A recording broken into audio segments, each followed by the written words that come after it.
প্রমাণ করাবো যে আপনার মধ্যে এই নাই, তার কারণগুলো বলে দিই। দ্বীনে ইলম মানে আলেম হওয়া নয়, কারি মুফতি হওয়া নয়, মুহাদ্দিস হওয়া নয়। এই যতগুলো আলেমকে দেখছেন, আমাদের বহু সাথী আমাদের সাথে পড়েছে। কেউ এখন রাজমিস্ত্রি, কেউ কাঠমিস্ত্রি, কেউ মাটবেল মিস্ত্রি। আল্লাহ জিনাকে দ্বীনের খিদমতে কবুল করেছেন, তাকে আল্লাহ ইলম দিয়েছেন। সবাই পাই, আমাদের অনেক সাথী আছে। আমার মেজো ভাই আমার থেকেও বেড়ে বেড়ে যে কিতাবটা পড়তো সেটা পড়িয়ে দেওয়ার মতো ক্ষমতা রাখে, কিন্তু আল্লাহ তাকে আলেম হিসাবে কবুল করে। আল্লাহর মর্জি, আল্লাহর ইচ্ছা। ওই জন্য কিন্তু দ্বীনি ইলম মানে মোল্লা শাহ আবরারুল হক সাহেব রহমাতুল্লাহ আলাইহি, মোল্লা আশরাফ আলী থানভী রহমাতুল্লাহ আলাইহির শ্রেষ্ঠ খলিফা। আল্লাহ আমাকে ওনার খিদমত করার সুযোগ দিয়েছে।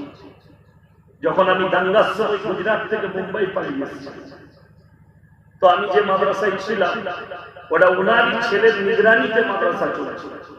তো আমি ওনার খিদমত করেছি। হযরত তিনার আরকানের কিতাবে লিখেছে, আমার কাছে বাড়িতে এখনো লাইব্রেরি কিতাব খুঁজলে কিতাবটা পাওয়া যাবে, যে প্রত্যেকটা মুসলমানের জন্য দ্বীনি ইলম হাসিল করা ফরজ। কোথায় করবে, কেমন করে করবে? নাম্বার 1, যদি তোমার গ্রামের ইমামের কাছে উঠা বসা করে করতে পারো আলহামদুলিল্লাহ।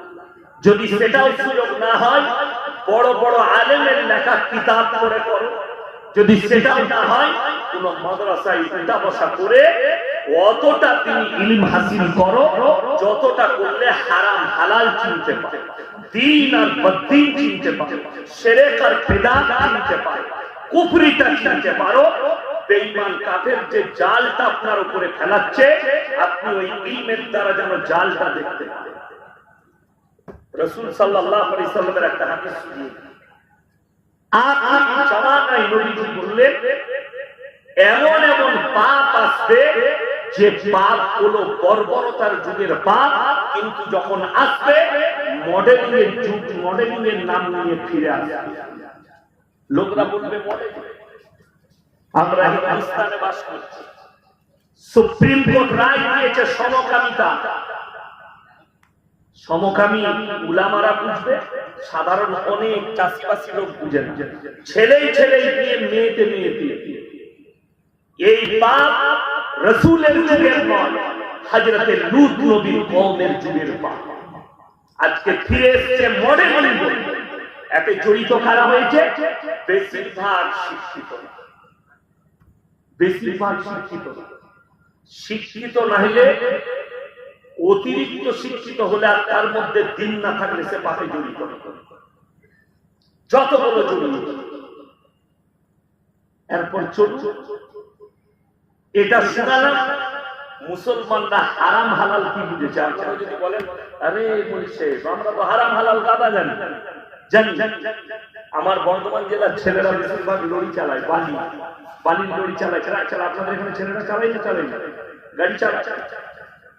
হাই রোডে দাঁড়িয়েছে, লরি উঠে হুকি বলছে, ভাই এক বোতল মদ খাওয়া হয়ে গেল। এরপরে হোটেলের কর্মচারীকে বলছে, ভাই মুরগির মাংস আর রুটি নিয়ে আয়। বেচারা মুরগির মাংস আর রুটি নিয়েছে। তখনই হারামখোর জিজ্ঞেস করছে, ভাই মুরগিটা জবাই না কাটা? বললাম, মার হারামখোরকে জুতো। আপনি ভেবে দেখুন, যে লোকটা মদ খাচ্ছে, মদটা মনে করেছে হালাল, আর যখন মুরগিটা খেতে যাচ্ছে তখন বলছে এটা জবাই কি কাটা। আপনারা জানেন, আমার আগে বড় বড় আলেমরা বয়ান করলেন। জামশেদ জহর সাহেব খুব কাছের মানুষ। আমি আমার বক্তব্যের জীবন থেকে দেখছি, আমার আব্বার জীবনে উনি গজল গিয়েছেন, তখন ইয়ং ইসলাম। 2 বছর আগে আমার মাদ্রাসায় গিয়েছিল, আমি বাড়িতে মাছলি খাইয়েছিলাম। সুন্দর করে মাছের কুরমা খাইয়েছিলাম। তো বড় কষ্টটা কোথায় জানে, দুঃখটা, যে যতগুলো আলেমকে ডেকে দোয়া করবেন করুন, দোয়া কবুলিয়াতের জন্য হাদিসে শর্ত রেখেছেন নবীজি, 1 নম্বরই হালাল খাবার। হালাল খাবার। আপনি বুঝে গেলেন ইয়াসিন ভাই রাত্রে এসেছিল আমাদের গ্রামে, তাইলে হালাল খাবার খেতে হবে।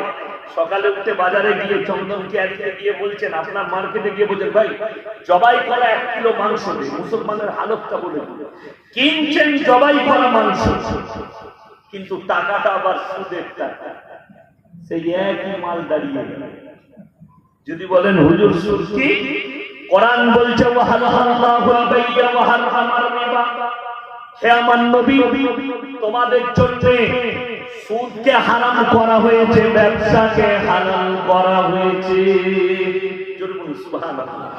আল্লাহ এত সুন্দর অর্ডার দিয়েছে, ব্যবসা হালাল, সুদ হারাম। রাসূল সাল্লাল্লাহু আলাইহি সাল্লাম হাদিস বর্ণনা করলেন, হে আমার সাহাবীরা শোনো, কেউ যদি 1 টাকা সুদ খায় নিজের মায়ের সঙ্গে 36 বার জিনা করার সমান পাপ হবে। জোরে বলুন নাউজুবিল্লাহ। আজকে মুসলমান সুদকে হালাল মনে করে খাচ্ছে। গাঁজা হারাম, মদ হারাম। মুহররমের মাস আপনি তাকিয়ে দেখুন, আমরা হারাম বললে, আমরা ভুল ধরা নেই। আমাদের দেশের বিশেষ করে যারা নিজেদেরকে সুন্নি ভাই বলছে, আমার বেরেলভি ভাইরা, তারা বলে ये काफिर है, ये उलमाए देवबंद काफिर है, इन लोग का बात सुनना भी काफिर हो जाओगे इन लोग का तकरीर सुनने से। बड़ी अजीब व गरीब बात है। अल्लाह का करम है, আল্লাহর রহমত হয়েছে। এই বছরে দেখতে পাচ্ছি অনেকগুলো বেরেলি বক্তা বলছে नाच करना हराम है, तजिया बनाना हराम है और घूमना हराम है। बोले अल्लाह का करम हुआ, आप ही लोगों की मुंह से निकल रहा है। अभी ये बेरेलवी का 2 हिस्सा हो गया, और एक मौलवी कह रहा है उत्तर प्रदेश के कि जो मौलवी कहेंगे कि गाना बजाना हराम है, तजिया बनाना हराम है, तो वो खुद हराम है। अब तुम लोग लिपटो अपने अपने, हम लोग का जरूरत है नहीं।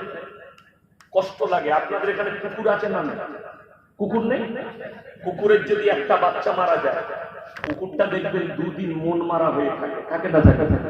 গরুর একটা বাচ্চা হয়ে মারা গেলে সেই গরুটা 3 দিন খাবার খায় না, মন মারা হয়ে থাকে। সেই গরুটাও অনুভব করে আমার বাচ্চাটা মারা গেছে। এরা এক থেকে বড় জানোয়ার।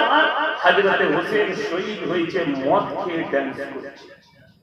আমি মৌলভী শওকতের বেটা, আমি যদি মিথ্যা বলে থাকি আল্লাহর কসম করে বলেছি, সামনে 10ই মুহররম, সামনে বছরে দাওয়াত দিলাম, আমার মাদ্রাসায় যাবেন, আমি আমার পকেট থেকে গাড়ি ভাড়া করে দেব। আমি বিহারের কথা বলবো না, পুরুলিয়ার কথা বলবো না, আমার বর্তমান টাউনে মুসলিম যুবক যুবতীরা 10ই মুহররম রাত্রিতে মদ খেয়ে সারা রাত ডান্স করছে, বলছে হযরতে হোসেনের দুঃখ পালন করছে। তোমার বাপ মরে গেলে মিলাদ, তোমার বাপ মরে গেলে ফাতিহা, তোমার বাপ মরে গেলে কোরআন খানি, তোমার বাপ মরে গেলে দোয়া। আর হযরতে হোসেন রাদিয়াল্লাহু তাআলা আনহু আল্লাহর নবী নওয়াজে, আর একদিকে জলিলুল কদর সাহাবী, তিনি দুনিয়া থেকে শহীদ হয়ে যাচ্ছেন। চাল থেকে মদ খেয়ে, লাঠি খেলে, ড্যান্স করে, মাতম করে, বাজনা বাজিয়ে, তুমি বলছো এটা দিন, দুঃখ পালো। তাইলে আমি আমাদের কোন মৌলবীর নয়, কারলুমের কোন উস্তাদের নয়, কোন মুহাদ্দিসের নয়। শুনেলে যদি এখানে কোন আমার বেরেলভি ভাই থাকে, আমি চ্যালেঞ্জ দিয়ে গেলাম, নদিয়া কিংবা এখানে যেদিনে ডাকবেন আমি আসবো।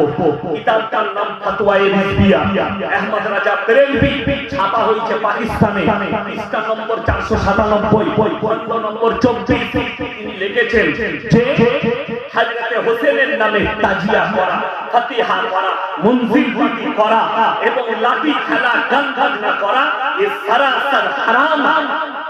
এটা আমাদের কোনো মৌলবি নাই, খোদ আহমদ রাজা বেরেলভি লিখেছে তার ফতোয়ার কিতাব। শুধু তাই নয়, একটা মানুষের কটা কবর হয়? কথা বলে একটা হয়, কিন্তু বড় কষ্ট লাগে, একটা মানুষের 1 কোটির বেশি কবর আছে। কথাটা বুঝতে পারলেন? হযরতে হোসেন রাদিয়াল্লাহু তাআলা শহীদ হয়েছেন কারবালার প্রান্তরে, আর মঞ্জিল মাটি হচ্ছে চন্দনকিয়ারি, মঞ্জিল মাটি হচ্ছে পুরুলিয়া, মঞ্জিল মাটি হচ্ছে হাওড়া, মঞ্জিল মাটি হচ্ছে খড়গপুরে, মঞ্জিল মাটি হচ্ছে বর্ধমানে, মঞ্জিল মাটি হচ্ছে বিহারে। একটা মানুষের কটা কবর?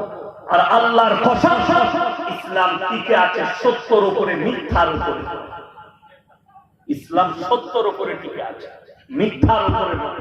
আজকে মিথ্যার দ্বারা ইসলাম বরবাদ হয়ে যাচ্ছে। আল্লাহ রাসূলের হাদিস, আখিরি জামানায় এক শ্রেণীর হুজুর বের হবে যারা ইসলামকে বিকৃত করে দেবে, যার কারণে তারাই হবে জাহান্নামের প্রথম খোরা। আপনি শুনবেন বিকৃত কাকে বলে? মোবাইলে রেকর্ডিং করা আছে, আমি সব রেখে দিয়েছি গ্রুপ করে। उत्तर प्रदेश एक वक्ता बयान करছে, एक ऐसा दौर था, एक ऐसा दौर